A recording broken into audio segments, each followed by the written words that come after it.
जय हिंद दोस्तों, मैं Rinki Pandey doubt counter YouTube channel पे आप सभी का इस नई सीरीज में स्वागत करते हैं। ये नई सीरीज हम रेलवे एग्जाम 2024 को देखते हुए आपके लिए लेके आए हैं, जिसमें 20 क्वेश्चन भूगोल का रखे हुए हैं। ये प्रीवियस ईयर का क्वेश्चन है। आशा करते हैं कि हमारी ये सीरीज आप सभी को पसंद आएगी। तो आइए क्वेश्चन की तरफ बढ़ते हैं। इंडियन ज्योग्राफी में हम पहला क्वेश्चन क्या लिए हैं? किस भारतीय राज्य की जो मुख्य भूमि की तट रेखा है वो सबसे लंबी? पहला क्वेश्चन क्या है कि किस भारतीय राज्य की मुख्य भूमि की तट रेखा सबसे लंबी है? ये आरआरबी एनटीपीसी 28/12/2020 के मॉर्निंग शिफ्ट में पूछा गया क्या है हमारा क्वेश्चन है। इसमें ऑप्शन क्या दिया गया है कि महाराष्ट्र और केरल, गुजरात या ओडिशा। तो जो भारतीय राज्य की मुख्य भूमि की तट रेखा सबसे लंबी की बात की जाए तो वो हमारी क्या होगी? गुजरात। इसलिए हमारा ऑप्शन नंबर सी क्या हो जाएगा? सही जवाब हो जाएगा। और अगर सबसे छोटी बोला जाए तट रेखा तो क्या हो जाएगा? गोवा हो जाएगा। आइए दूसरे क्वेश्चन को देखते हैं। दूसरा क्वेश्चन क्या दिया गया है कि कोरोमंडल तट निम्नलिखित दो राज्यों का घर है, वो कौन कौन से राज्य का है? तो आइए ऑप्शन में ढूंढते हैं। पहला क्वेश्चन है महाराष्ट्र और गुजरात, दूसरा है ऑप्शन पंजाब और एनसीआर, और तीसरा ऑप्शन है पश्चिम बंगाल और झारखंड, तमिलनाडु और आंध्र प्रदेश चौथा है। तो ऑप्शन नंबर हमारा डी क्या हो जाएगा सही जवाब? तमिलनाडु और आंध्र प्रदेश। वहीं अगर पूछा जाए कि मालाबार तट तो कहाँ से कहाँ तक है? केरल और कर्नाटक तक है। और महाराष्ट्र और गुजरात के तट को क्या कहा जाता है? कोंकण तट कहा जाता है। चलिए अगले क्वेश्चन की तरफ बढ़ते हैं। अगला क्वेश्चन क्या पूछा गया था? ये जो है 10/1/2021 में ये भी एनटीपीसी में पूछा गया है इवनिंग शिफ्ट में। पानी की कौन सी पट्टी, क्या पूछा गया है कि पानी की कौन सी पट्टी भारत और श्रीलंका को क्या करती है? अलग करती है। तो ऑप्शन नंबर ए में पूछा गया है लोम्बोक जलडमरू मध्य, बी में पूछा गया है डूरंड रेखा, और सी में पूछा गया है मलक्का जलडमरू मध्य, और डी में क्या पूछा गया है कि हमारा पाक जल डमरू मध्य। तो इसका ऑप्शन डी क्या हो जाएगा? सही जवाब हो जाएगा। ये क्या करती है? भारत और श्रीलंका को अलग करती है। जो हमारी ये डूरंड रेखा है, ये जो है पाकिस्तान और अफगानिस्तान के बीच की क्या है? सीमा रेखा है। आइए आगे अगले क्वेश्चन को देखते हैं। अगला क्वेश्चन क्या है कि भारत अपनी सबसे लंबी जो अंतरराष्ट्रीय भूमि सीमा साझा करता है वो किसके साथ करता है? क्या पाकिस्तान के साथ करता है, चीन के साथ करता है, या भूटान के साथ करता है, या बांग्लादेश के साथ? तो ऑप्शन नंबर डी हमारा क्या हो जाएगा? ये सही जवाब हो जाएगा। सबसे लंबी अंतरराष्ट्रीय भूमि सीमा साझा किसके साथ करता है? बांग्लादेश के साथ। वहीं सबसे छोटा अगर कहा जाए तो अफगानिस्तान के साथ करता है 106 किलोमीटर के साथ। अगले क्वेश्चन को देखते हैं। अगला क्वेश्चन क्या पूछा गया है कि निम्नलिखित में से कौन भारत और पाकिस्तान के बीच की सीमा है? क्या पूछा गया कि निम्नलिखित में से कौन भारत और पाकिस्तान के बीच सीमा है? ये जो है आरआरबी एनटीपीसी में ये भी पूछा गया है 3/2/2021 मॉर्निंग शिफ्ट में। तो ऑप्शन क्या दिया गया है कि रेड क्लिफ रेखा है, या हिंडनबर्ग रेखा है, या डूरंड रेखा है, या मैननेरहाइम रेखा है? तो इसका सही जवाब हो जाएगा हमारा क्या? रेड क्लिफ रेखा। ये क्या करती है? भारत और पाकिस्तान के बीच की सीमा रेखा है। इससे पहले हम बता चुके हैं कि जो डूरंड रेखा है ये किसके किसके मध्य है? तो अफगानिस्तान और पाकिस्तान के बीच की। और वहीं अगर हिंडनबर्ग देखा जाए तो ये कहाँ की है? हमारे पोलैंड और क्या बोलते हैं जर्मनी के बीच की सीमा रेखा है। वहीं मैननेरहाइम को देखा जाए तो ये कहाँ कहाँ? रूस और फिनलैंड के बीच की क्या है? सीमा रेखा है। चलो अगले क्वेश्चन की तरफ बढ़ते हैं। अगला क्वेश्चन क्या पूछा गया कि सेवन सिस्टर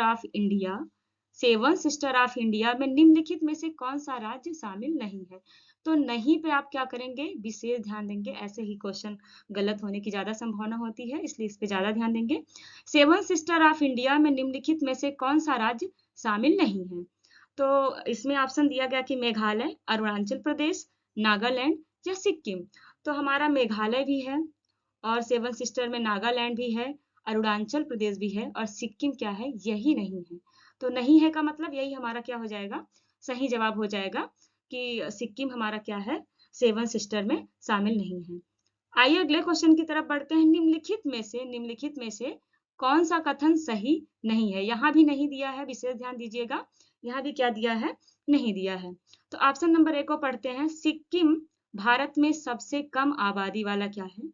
राज्य है। ये बात भी सही है कि सिक्किम जो क्या है? भारत में सबसे कम आबादी वाला हमारा राज्य है। मिजोरम की राजधानी कोहिमा है। क्या मिजोरम की राजधानी कोहिमा होती है? नहीं होती है। तो हमारा यही क्या हो जाएगा? सही जवाब हो जाएगा, क्योंकि यहाँ पे क्या नहीं पूछा गया है, इसलिए हमारा ऑप्शन नंबर बी सही हो जाएगा। मिजोरम की राजधानी क्या है? कोहिमा नहीं है। ऑप्शन नंबर सी में क्या पूछा गया है कि राजस्थान क्षेत्रफल की दृष्टि से सबसे बड़ा भारतीय राज्य है। हाँ, ये बात भी सही है कि क्षेत्रफल की दृष्टि से देखा जाए तो सबसे बड़ा राज्य हमारा क्या हो जाएगा? राजस्थान हो जाएगा। और डी ऑप्शन में क्या दिया गया है कि 2 जून 2014 को तेलंगाना राज्य का गठन किया गया था। ये भी सही है, तो हमारा सारा सही दिया हुआ है। बस ऑप्शन नंबर बी जो है यही गलत दिया गया था। मिजोरम की राजधानी कोहिमा ना होकर क्या है? आइजॉल है, इसलिए हमारा ऑप्शन नंबर बी क्या हो जाएगा? सही जवाब हो जाएगा। आइए अगले क्वेश्चन की तरफ बढ़ते हैं।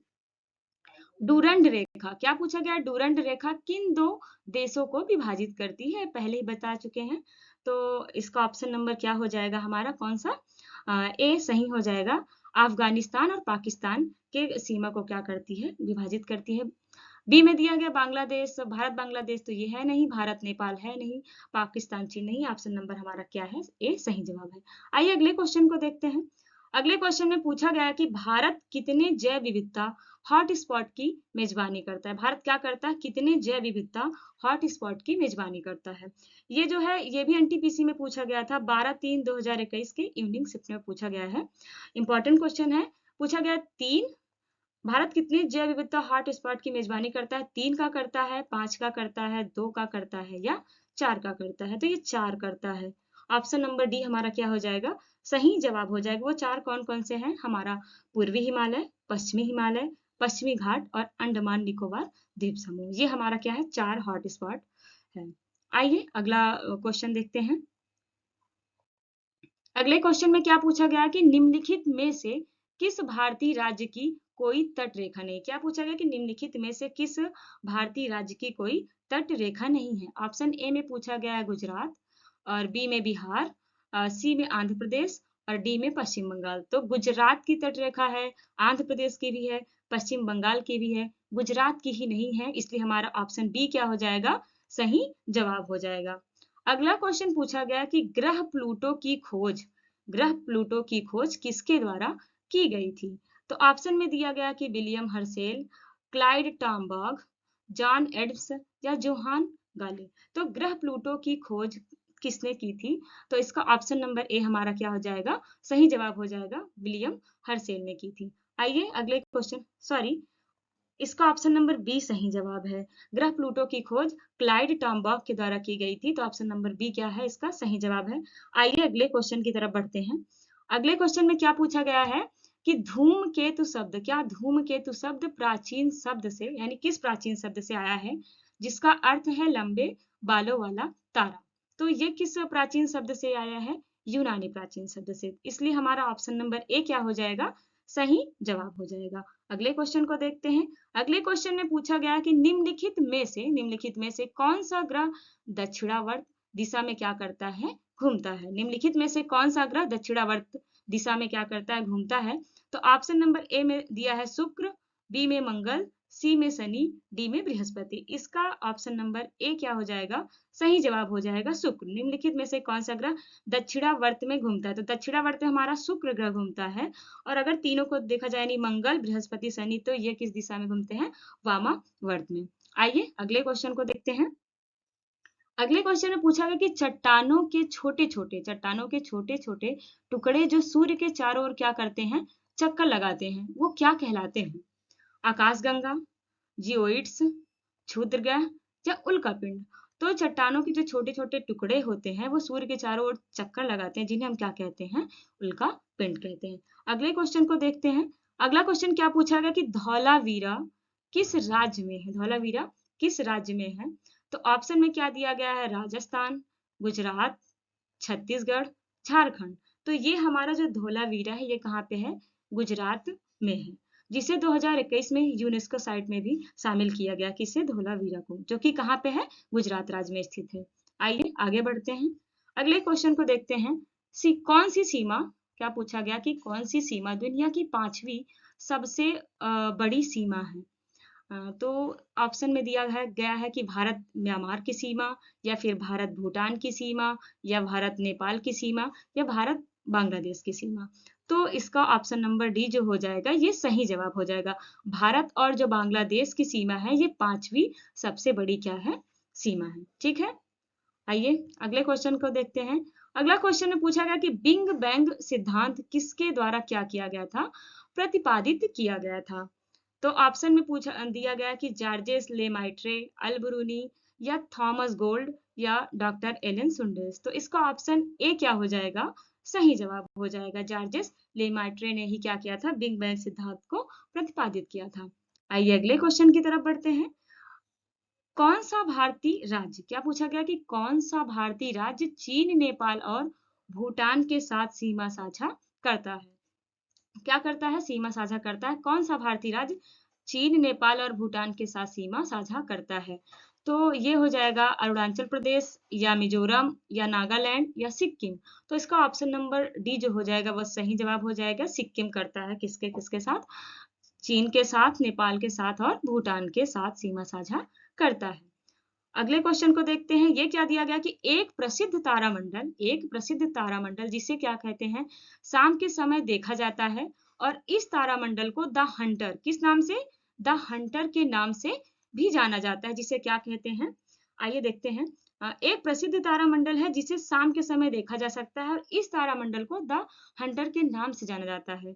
ऑप्शन में दिया है कैसियोपिया और ओरियन, डेक्रो, सप्तऋषिमंडल। तो हो जाएगा ओरियन। इसे द हंटर को किस नाम से जाना जाता है? ओरियन नाम से जाना जाता है, इसलिए ऑप्शन बी क्या हो जाएगा हमारा? सही जवाब हो जाएगा। आइए अगले क्वेश्चन की तरफ बढ़ते हैं। तो हमारा क्वेश्चन यही समाप्त होता है। आप सभी को बहुत बहुत धन्यवाद वीडियो में इतनी देर तक बने रहने के लिए। और अगर हमारी वीडियो पसंद आती है तो आप लाइक करना और चैनल को सब्सक्राइब करना ना भूलिए। Thank you.